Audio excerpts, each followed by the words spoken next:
hemorrhage bleeding. Hemorrhage waa eray Laatiin ah kana yimid waddanka Giriigga, macnihiisu yahay loos blood, dhiigbax. Haddaba, erayga dhiigbaxa wuxuu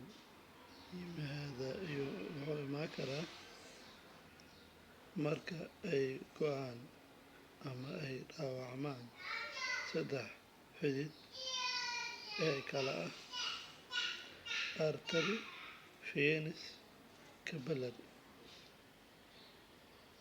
Haddaba, dhiigbaxa waxaa loo qaybiyaa laba qaybood oo kala ah internal hemorrhage iyo external hemorrhage.